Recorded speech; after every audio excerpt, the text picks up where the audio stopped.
بسم اللہ الرحمن الرحیم۔ اصلاح نفس۔ قد افلح من تزکا، ہمارے زندگی کا سب سے بڑا اور اہم موضوع اصلاح نفس ہے، کیونکہ انسان کے اپنے اصلاح کے اوپر اس کے کامیابی کا دار و مدار ہے، دنیا کی کامیابی کا بھی اور آخرت کی کامیابی کا بھی۔ قرآن مجید میں اللہ رب العالمین ارشاد فرماتے ہیں قد افلح من تزکا، یقیناً وہ لوگ کامیاب ہو گئے جنہوں نے اپنا تزکیہ کیا، جنہوں نے اپنے نفس کی اصلاح کی اور اپنی تربیت کی۔ نفس کی اصلاح، اپنے آپ کی تربیت اور انسان کے اپنے آپ کی نگرانی کرنا اس لحاظ سے بھی اہم ہے کہ اگر ہم اپنی زندگی کا فائدہ حاصل کرنا چاہتے ہیں تو ہمیں اپنی اصلاح کرنا ضروری ہے۔ جس طرح ایک زمیندار ہوتا ہے، وہ اگر کسی جگہ میں ایک باغ لگاتا ہے اور اسی باغ سے وہ میوہ حاصل کرنا چاہتا ہے تو وہ اس کا پورا نگہداشت کرے گا۔ جب زمین میں ہل چلانے کی ضرورت ہو اس وقت وہ ہل چلائے گا، پھر جو سب سے بہترین تخم ہو وہ اس میں کاشت کرے گا، تخم کاشت کرنے کے بعد اس کو پانی دے گا، پھر جب اس میں جڑی بوٹیاں اور گندی چیز ہو تو اس کو صاف کرے گا، بیماری کے لیے اس کا اسپرے کرے گا اور پھر اس کو جانوروں سے، پرندوں سے بچائے گا، تب جا کر وہ اپنے اس باغ کا میوہ کھا سکتا ہے۔ انسان اس کائنات میں سب سے بہترین مخلوق ہے۔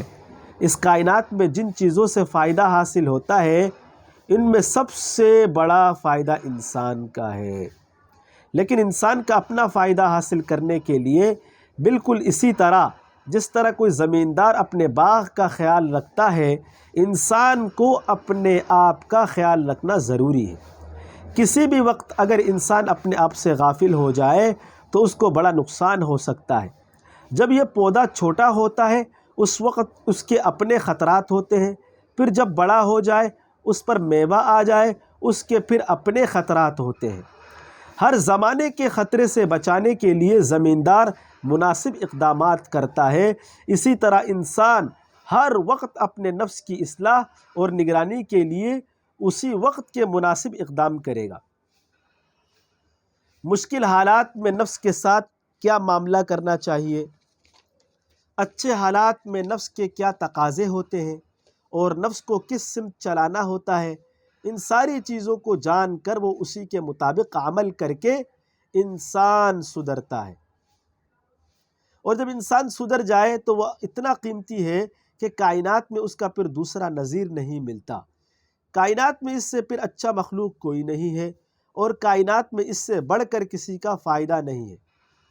سب سے مفید چیز انسان ہے، لیکن اس کے لیے نگرانی کا ہونا ضروری ہے، اور اگر انسان اپنے آپ کی اصلاح نہیں کرتا تو پھر یہ کھنڈر بن جاتا ہے، ویران بن جاتا ہے، جنگل بن جاتا ہے جہاں پر درندے رہتے ہیں، جہاں پر سانپ بچھو رہتے ہیں، جہاں پر ہر وقت خطرہ ہوتا ہے، جہاں پر ہر وقت خطرہ ہوتا ہے، جہاں پر ہلاکت کے اسباب ہوتے ہیں۔ کسی جنگل میں اگر کوئی چلا جائے تو وہاں پر نہ امن و امان ہوتا ہے، نہ کوئی خوشی کا سامان ہوتا ہے۔ ہر وقت یہ خطرہ رہتا ہے کہ کہیں انسان ہلاک نہ ہو جائے۔ اسی طرح انسان جب اپنے آپ کی نگرانی نہیں کرتا تو اس کے اندر اتنا بگڑ جاتا ہے کہ خود اپنے لیے بھی مہلک ہوتا ہے، معاشرے کے لیے بھی وبال بن جاتا ہے، پھر کائنات میں اس سے بدترین مخلوق کوئی نہیں ہے۔ ثم رددناہ اسفل سافلین، خود انسان کو بہت بڑا نقصان ملتا ہے جب انسان اپنے آپ کی اصلاح نہیں کرتا۔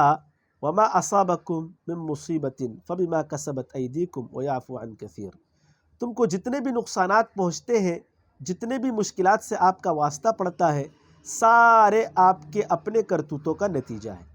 جب انسان اپنے آپ کی نگرانی نہیں کرتا تو اس کائنات کا جو خالق ہے وہ انسان کو پھر ابتداءً تنبیہ کے طور پر تپڑ دیتا ہے۔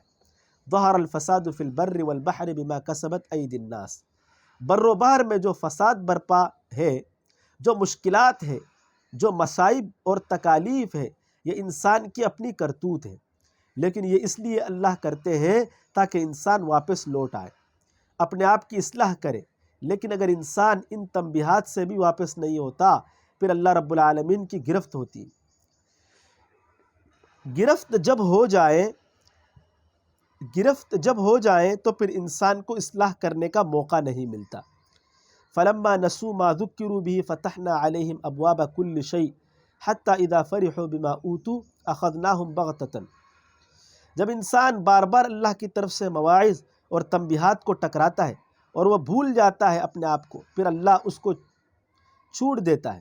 پھر جب اللہ اس کو سزا دیتا ہے، اخذناہم بغتۃ، اچانک اس کی گرفت ہو جاتی ہے، پھر اس کو اصلاح کا موقع نہیں ملتا، اور جب اصلاح کا موقع نہیں ملتا اس کے بعد پھر سزا شروع ہوتی ہے، اور اللہ رب العالمین کی طرف سے سزا پھر انسان کے بس میں نہیں ہوتا۔ انسان پھر بہت تکلیف میں، مشکل میں پڑ جاتا ہے۔ انسان اگر اپنے آپ کو مشکلات سے نکالنا چاہتا ہے اور اپنے زندگی کا ثمرہ حاصل کرنا چاہتا ہے، اپنے نفس کی اصلاح اس کے لیے شرط ہے۔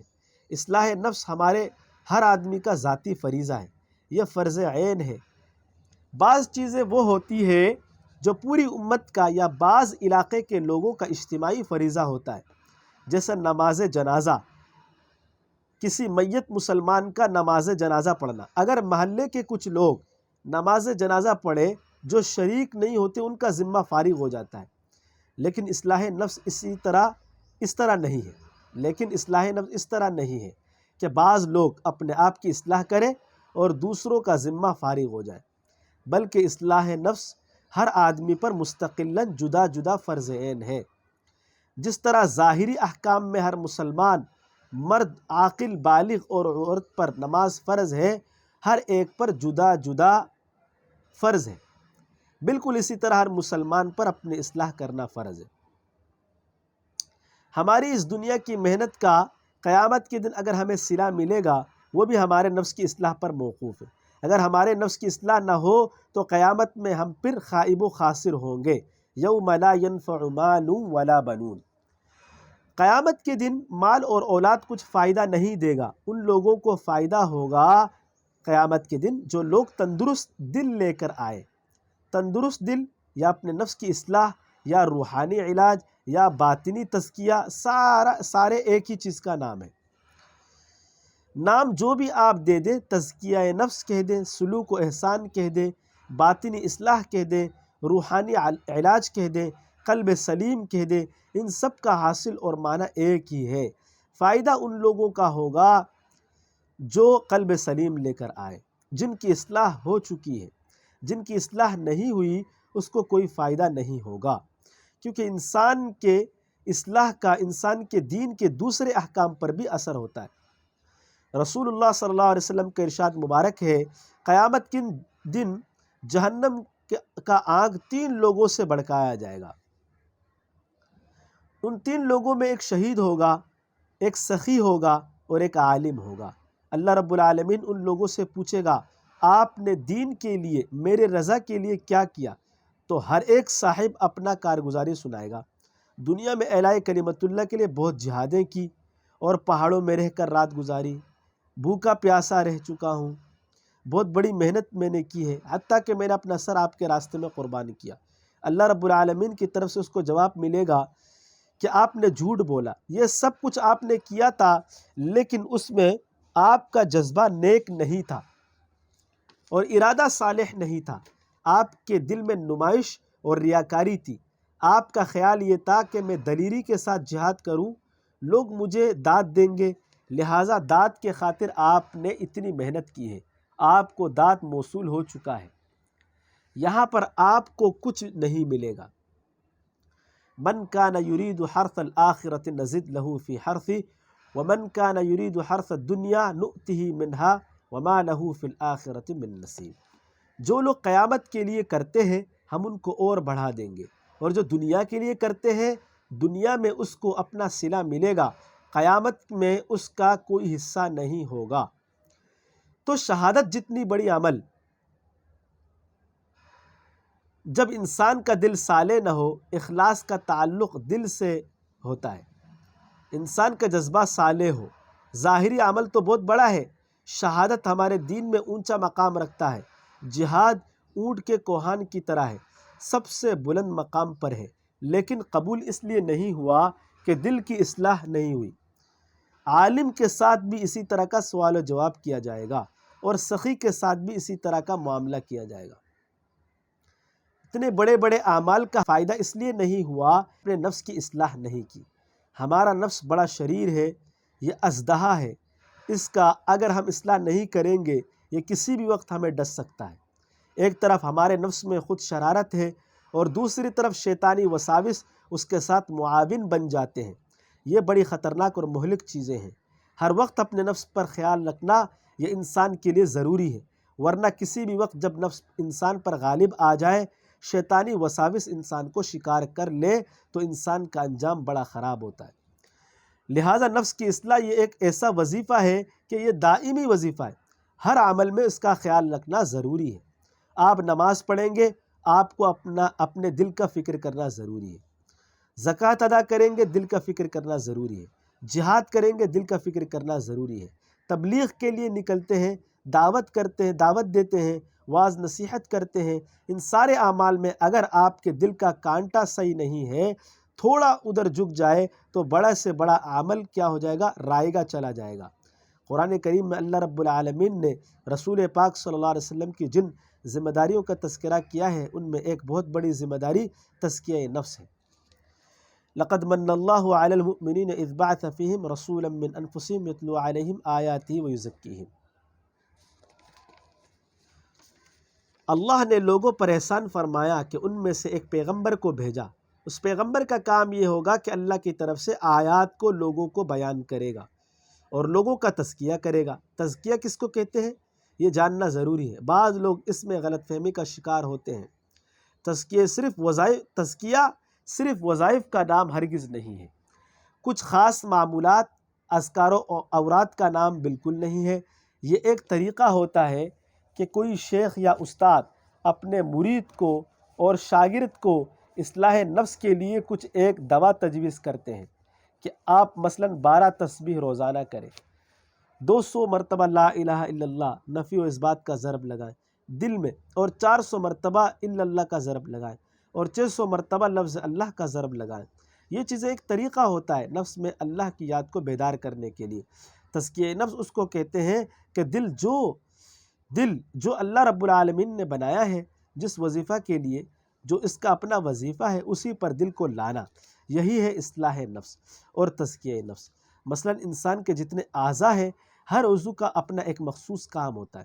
آنکھ بنایا گیا ہے دیکھنے کے لیے، جب آنکھ دیکھتا نہیں ہے تو ہم کہتے ہیں کہ اس کا آنکھ بیمار ہے، دیکھتا نہیں ہے، یا اس میں جلن ہے، یا اور کوئی بیماری ہے، ڈاکٹر اس کی تشخیص کرتا ہے۔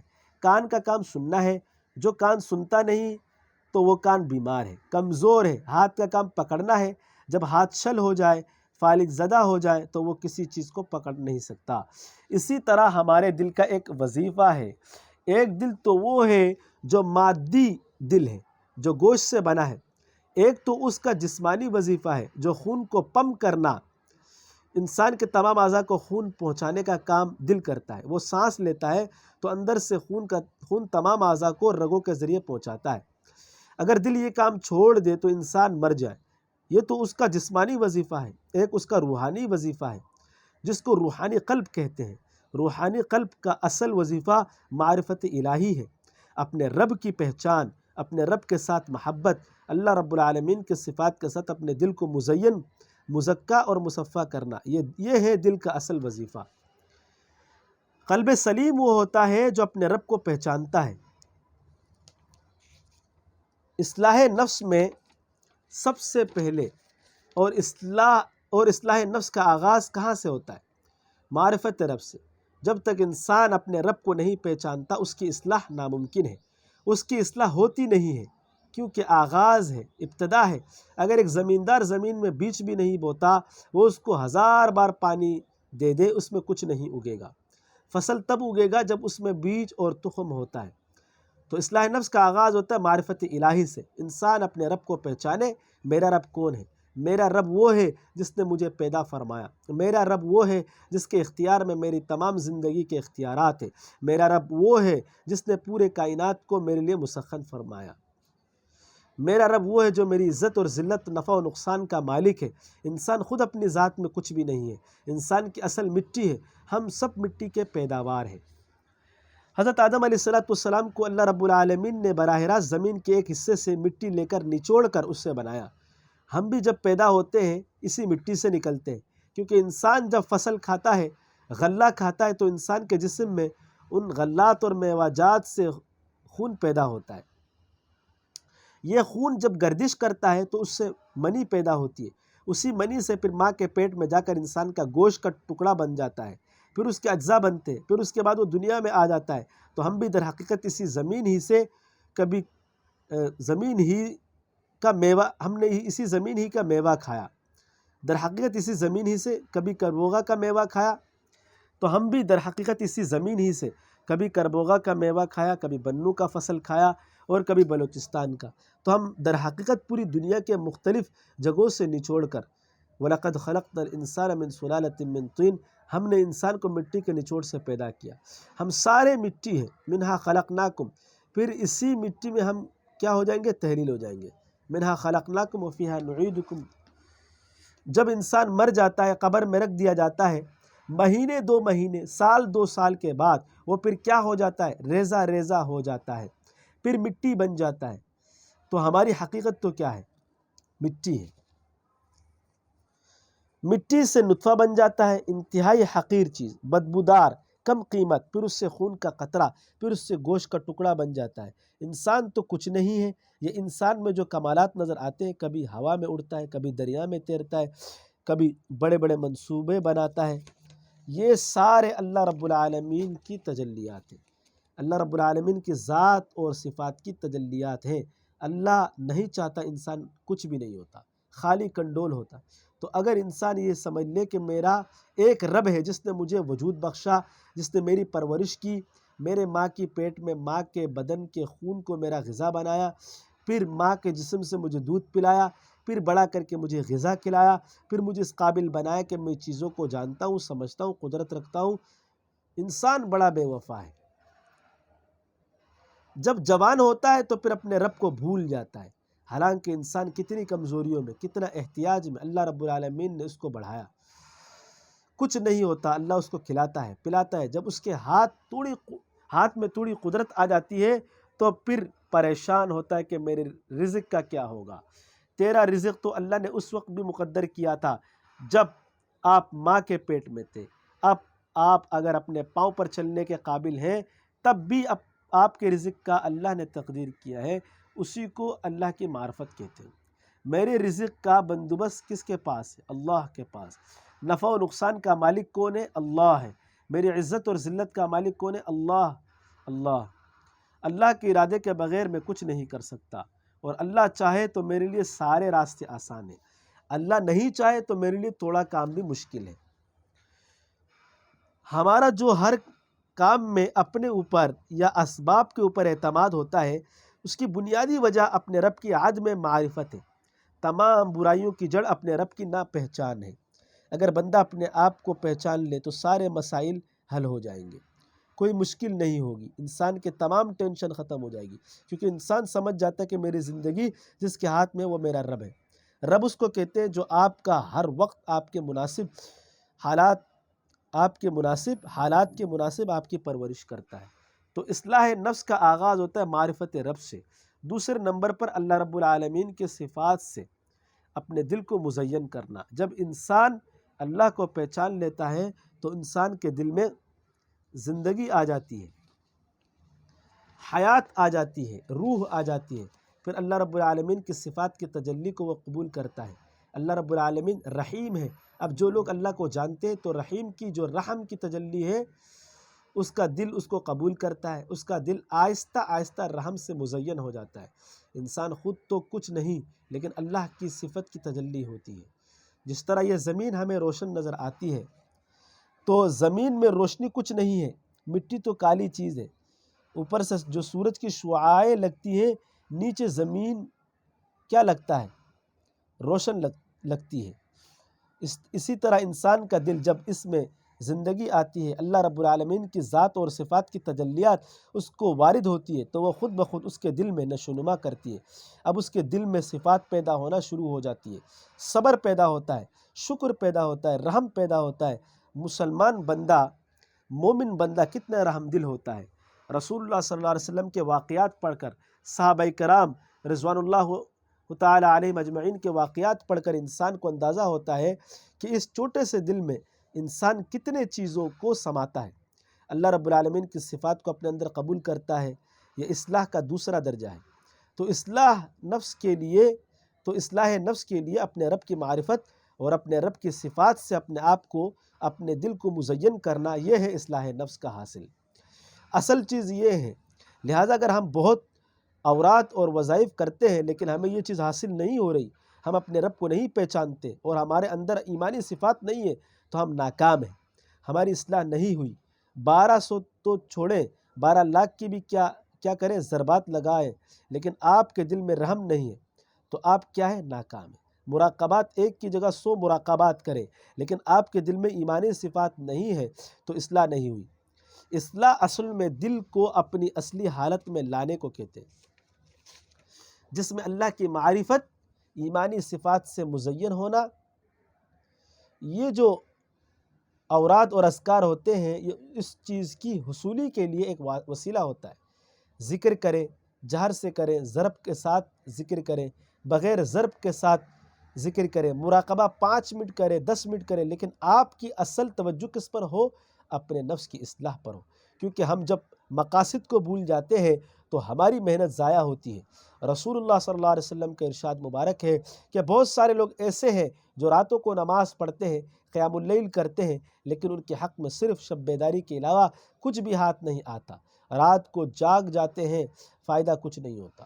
بعض لوگ ایسے ہوتے ہیں جو پورا دن روزہ رکھتے ہیں، لیکن ان کے نصیب میں کھانا پینا چھوڑنے کے علاوہ اور کچھ ہاتھ نہیں آتا، کیونکہ وہ مقصد کو بھول جاتے ہیں۔ روزہ کا جو مقصد ہے وہ ہے تقوی، وہ اس کو حاصل نہیں ہوتا۔ نماز میں اللہ رب العالمین کی عظمت اور خشیت کا حصول مقصود ہے، اللہ کی عظمت اور خشیت حاصل نہیں ہوتی ہے، تو یہ نماز پھر انسان کے لیے کامیابی کا ذریعہ نہیں بنتا۔ اصلاح نفس ہماری زندگی کا سب سے بڑا موضوع ہے اور یہ بڑا اہم کام ہے۔ اس کام سے غفلت ہمارے لیے بڑا نقصان دہ ہے۔ ہم دنیا میں وقتی چیزوں کو، غیر اہم چیزوں کو بہت توجہ دیتے ہیں۔ مال و دولت کمانے کے لیے ہم صبح سے لے کر شام تک محنت مزدوری کرتے ہیں، اپنی عزت اور بادشاہت حاصل کرنے کے لیے ہم بہت محنت کرتے ہیں، حالانکہ یہ چیز وقتی ہے اور اتنی اہم بھی نہیں ہے۔ تو حق تو یہ بنتا ہے کہ ہم اپنی نفس کی اصلاح کے لیے پورا وقت نکالیں اور ہمیشہ اس چیز پر اپنی توجہ کو مرکوز رکھیں۔ انسان کی جب اصلاح ہو جاتی ہے تو انسان بڑا کمال کا بن جاتا ہے، زمین میں اللہ کا خلیفہ بن کر زندگی گزارتا ہے، پھر وہ حقیقی معنی میں بادشاہ بن جاتا ہے۔ اللہ رب العالمین ہم سب کو اپنے نفس کی اصلاح کی توفیق عطا فرمائے، آمین۔